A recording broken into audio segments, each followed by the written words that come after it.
یحییٰ آفریدی صاحب ان کے بارے میں پتہ لگا کہ آج جب تقریب حلف برداری ہوئی تو اس کے بعد وہاں سے وہ نکلے اور بڑا کم ٹائم انہوں نے ایوان صدر میں گزارا اور سیدھا چلے گئے سپریم کورٹ. اور سپریم کورٹ میں جاتے ساتھ ہی دو مختلف چیزیں جو ہیں وہ سب سے پہلے سامنے آئیں جو ان کے دفتر سے آرڈرز جو ہیں آئے. ایک تو جناب انہوں نے فل کورٹ اجلاس جو ہے وہ بلا لیا ہے اور 20 ستمبر کو بیسکلی پریکٹس اینڈ پروسیجر ترمیمی اور صدارتی آرڈیننس کے بعد جسٹس منصور علی شاہ جسٹس منیب اختر نے اس وقت کے چیف جسٹس کو جو ہے خطوط لکھے تھے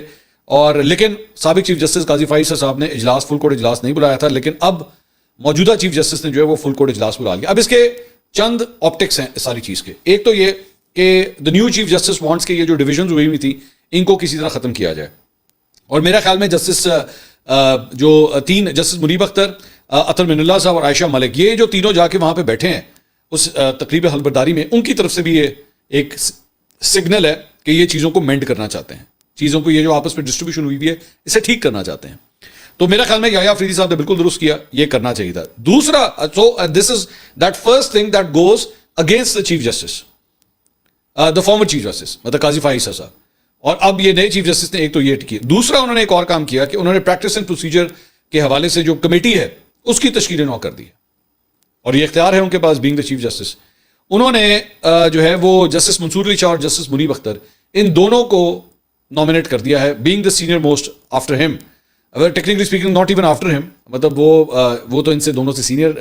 دونوں ان سے سینئر تھے یحییٰ آفریدی صاحب سے, لیکن because now he is the chief justice تو سیکنڈ اور تھرڈ کے اوپر جو اب سینئر موسٹ بنتے ہیں وہ منصور علی شاہ صاحب اور منیب اختر صاحب بھی بنتے ہیں. تو ان کو جو ہے نامنیٹ کر دیا گیا ہے فار دس کمیٹی. اب یہ بھی سابق چیف جسٹس کے خلاف جاتی ہے یہ چیز, کیونکہ انہوں نے تو نکال دیا تھا منیب اختر صاحب کو,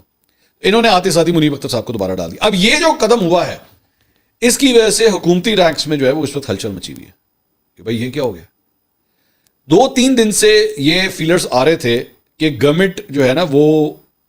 چیک کر رہی تھی کہ بھائی اب ظاہری بات ہے یہ جو ٹاپ 3 ہیں اس میں سیفسٹ بیٹ کے پیچھے وہ گئے تھے یحییٰ آفریدی صاحب کے پیچھے,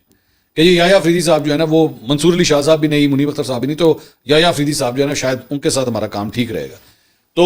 ادھر یحییٰ آفریدی صاحب نے آتے ساتھ ہی پہلے جو 2 آرڈر جاری کیے ہیں وہ ایگزیکٹلی اپوزٹ ہیں جو قاضی فائز صاحب کرتے رہے. تو حکومتی ریکس اینڈ فائلز کے اندر جو ہے ایک بے چینی پریشانی جو ہے وہ پائی جاتی ہے کہ ایک ہی ہو گیا. اب اس میں کہنے والے یہ بھی کہتے ہیں کہ کہیں ایسا نہ ہو کہ پوری 26ویں آئینی ترمیم کے لیے جو 1.5-2 مہینے لگا کے اتنا کچھ کر کے یہ سارا کچھ کیا, کہیں ایسا تو نہیں ہونے لگا کہ سپریم کورٹ جو ہے وہ اس کو اڑا دے, پوری 26ویں آئینی ترمیم کو اڑا دے, تو پھر اب کیا ہوگا. تو لیکن چھ گوئی ہیں obviously we don't know کیا ایک موجودہ چیف جسٹس جس آئینی ترمیم کے صورت میں چیف جسٹس بنے ہیں کیا وہ اس حد تک کبھی جائیں گے کہ وہ 26ویں آئینی ترمیم کو ہی اڑا دیں, کیونکہ نیکسٹ ان لائن تو پھر منصور علی شاہ صاحب بنتے ہیں جن کا ایکچولی آرڈر بن رہا تھا اس کے مطابق تو منصور علی شاہ صاحب تھے. تو کیا وہ اس حد تک جائیں گے یا نہیں جائیں گے. So too many ifs and buts. ابھی آہستہ آہستہ جو ہے وہ سچویشن کلیئر ہوگی. ابھی تو یہ بھی ظاہری بات ابھی آئے ہیں یحییٰ آفریدی صاحب. عام طور پہ جب بھی کوئی نیا چیف جسٹس آتا ہے تو وہ آتے ساتھ ہی سب سے پہلے رجسٹرار کو چینج کرتا ہے. تو دیکھنا یہ ہے کہ کیا وہ رجسٹرار کو چینج کرتے ہیں یا نہیں کرتے, کیونکہ ابھی جو خاتون ہیں وہ تو وہی ہیں جن کو قاضی فائز صاحب نے وہاں پہ لگایا تھا.